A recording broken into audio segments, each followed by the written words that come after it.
berjumpa bagi kita dalam ibadah Minggu Sengsara Tuhan Yesus yang keempat pada pagi hari ini. Bapak Mama, tema yang akan kita renungkan bersama pada pagi hari ini yaitu kenosis, pengosongan diri, jalan turun yang mengangkat. Bapak Mama, saudara-saudari yang saya kasihi dalam Tuhan kita Yesus Kristus, kenosis itu bahasa Yunani yang artinya pengosongan diri atau melepaskan hak, atau juga merendahkan diri secara sukarela. Bapak Mama, Tuhan Yesus tidak menganggap predikat anak Allah yang dimilikinya sebagai sesuatu yang harus dipertahankan, apalagi diagungkan atau disombongkan. Bapak Mama, pada ayat ke-7 dari firman Tuhan pagi hari ini nampak bahwa dia yang sukarela mengosongkan diri atau merendahkan diri untuk tidak berada sejajar dengan Allah, tetapi menjadi sama dengan manusia.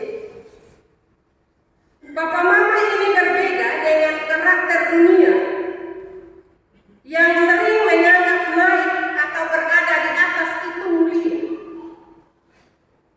sedangkan turun atau berada di bawah itu direndahkan.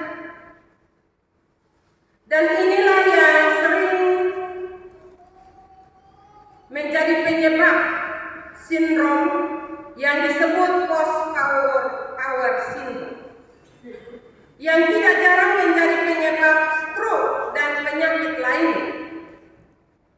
Para pejabat atau juga ASN, bahkan orang-orang yang mau pensiun atau selesai masa jabatan, dan kalau tidak rela meninggalkan kekuasaan dan jabatan, banyak mengalami sindrom.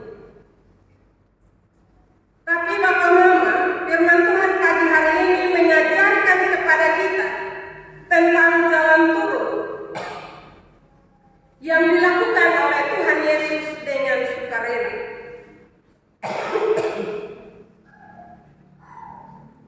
Telah membuat dia ditinggikan Allah dan dikaruniakan nama di atas segala nama, diberikan identitas di atas segala identitas yang diberikan Allah kepada hamba-hambanya. Bapak Mama, anugerah nama dalam Alkitab juga bisa berarti otoritas di atas segala otoritas, kehormatan di atas segala yang terhormat, dan kemuliaan di atas semua yang mulia. Semua ini diperoleh Tuhan Yesus setelah melakukan jalan turun, di mana meninggalkan kesetaraannya dengan Allah lalu menjadi manusia, bahkan merendahkan diri di depan manusia dan segala bentuk hukuman dan peraturan manusia sampai mati, bahkan mati dengan cara orang terhina, yaitu di atas kayu salib. Bapak Mama, inilah jalan turun yang Tuhan Yesus lakukan. Ia merendahkan diri dan turun ke dunia dalam kehidupan manusia, kemudian direndahkan oleh manusia dengan hinaan, dengan fitnah, penolakan, bahkan penyangkalan terhadap pengorbanannya di atas kayu salib yang terbukti hanya untuk menyelamatkan manusia. Bapak Mama, kalau kita lihat pengorbanan Yesus, betapa sakitnya Tuhan Yesus karena perlakuan-perlakuan kita. Apakah perlakuan-perlakuan yang dilakukan bagi Tuhan Yesus pada waktu itu sudah selesai? Atau masih kita lanjutkan sampai hari ini? Sadar atau tidak, pertikaian, amarah, fitnah, persinahan, perceraian, dan berbagai perbuatan dosa kita, sadar atau tidak, sudah ikut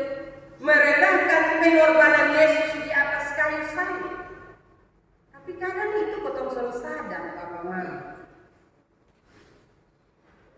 Tuhan Yesus rela kasih tinggal tempat yang tinggi dan turun datang menjadi manusia. Hanya untuk menyelamatkan kita. Tapi kenapa kita begitu jahat? Papa Mama, mari kita perhatikan kesaksian Rasul Paulus dalam firman Tuhan hari ini. Setelah Tuhan Yesus dengan sukarela merendahkan diri menjadi sama dengan manusia, mengenal dan merasakan penderitaan manusia, merasakan sakit bersama manusia, kemudian manusia ikut merendahkan diri hingga digantung mati di kayu salib. Maka sampai situlah Allah meninggikannya. Inilah jalan turun yang mengangkat. Tuhan tidak mau kita menderita, Tuhan tidak mau kita tertindas.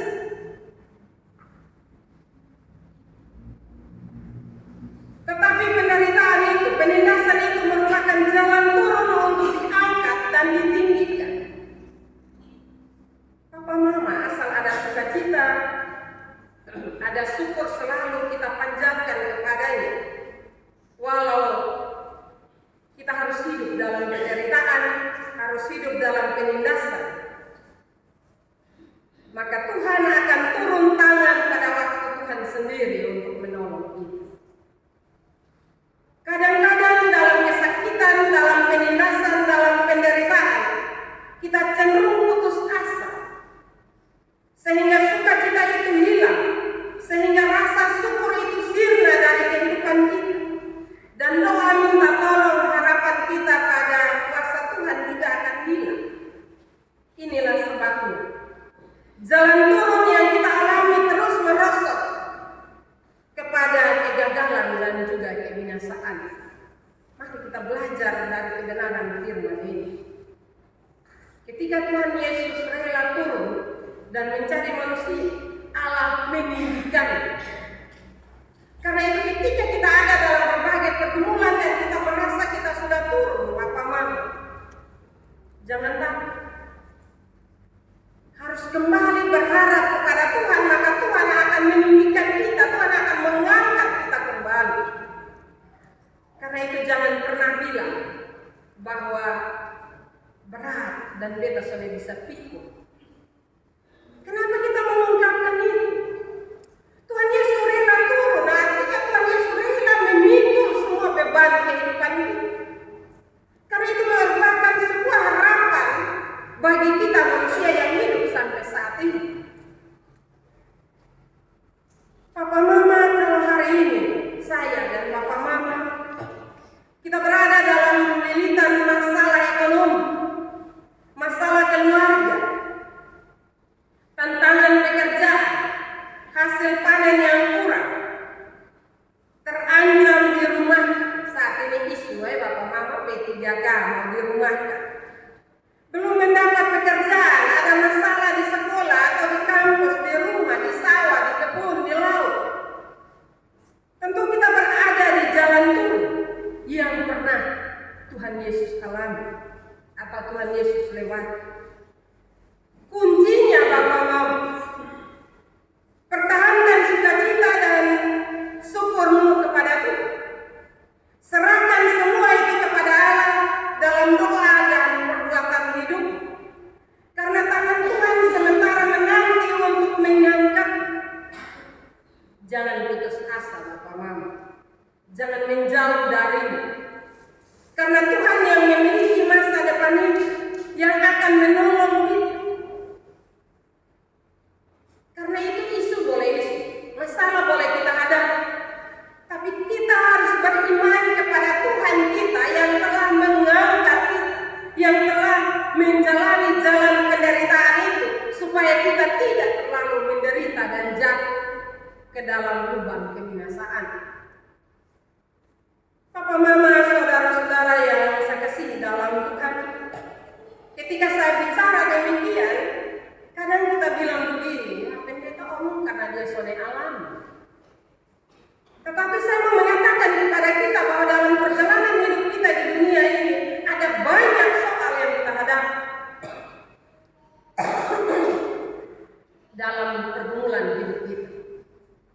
Karena itu sekali lagi, dalam persoalan-persoalan itu sering membuat kita putus asa.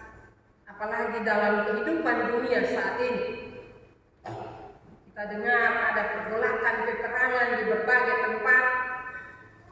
Kadang kita takut juga. Tetapi baiklah dengan kebenaran firman ini. Karena ketakutan itulah Tuhan Yesus datang ke dunia ini. Dia sudah menderita untuk menyelamatkan kita. Karena itu jangan biarkan Tuhan menderita terus. Jangan kita melakukan hal-hal yang menyakiti hatimu. Tapi kalau Tuhan Yesus sudah sakit karena perbuatan kita, mari kita minta tuntunan dan bimbingan Roh Kudus dalam kehidupan kita. Agar selalu menyadarkan kita untuk kita tidak tenggelam dalam dosa. Tapi kita selalu berserah kepadanya. Sehingga sisa hidup yang Tuhan beri ini kita isi dengan melakukan hal-hal yang membanggakan nama Tuhan dalam hidup kita. Ada beberapa hal yang kita perlu belajar dari firman ini. Yaitu yang pertama, kita belajar dari teladan Yesus. Dia turun merendahkan diri. Dia tidak mementingkan diri sendiri. Demikian juga dalam kehidupan kita. Ketika dalam kehidupan keluarga, dalam kehidupan persekutuan, dalam kehidupan bermasyarakat, kalau yang kita lakukan itu demi kepentingan banyak orang, maka itu akan mengurangi konflik. Itu akan memuliakan nama Tuhan. Coba kita lihat kembali dalam hidup kita. Apa yang menjadi konflik? Apa yang menjadi penyebab konflik? Karena kepentingan diri. Dalam keluarga, kalau satu hanya mementingkan diri, maka konflik pasti ada. Demikian juga dalam masyarakat, dalam persekutuan gereja. Karena itu firman ini mau mengajarkan kita untuk belajar merendahkan diri di hadirat Yesus, di hadirat Tuhan. Hal yang berikut, sebagai pengikut Kristus, kita harus mengutamakan kepentingan bersama juga. Hal yang berikut, tinggal dalam kasih Kristus. Orang yang tinggal dalam kasih Kristus, maka pasti saling memberi, saling menasihati, saling menghibur, saling menolong, dan juga saling menopang satu dengan yang lainnya. Sudahkah itu kita lakukan dalam hidup kita? Marilah kita kembali merenungkan firman ini dan kita minta Tuhan menolong kita sehingga hal yang sederhana kita bisa lakukan dalam hidup kita untuk kemuliaan nama Tuhan. Firman Tuhan memberkati kita pada pagi hari ini. Amin.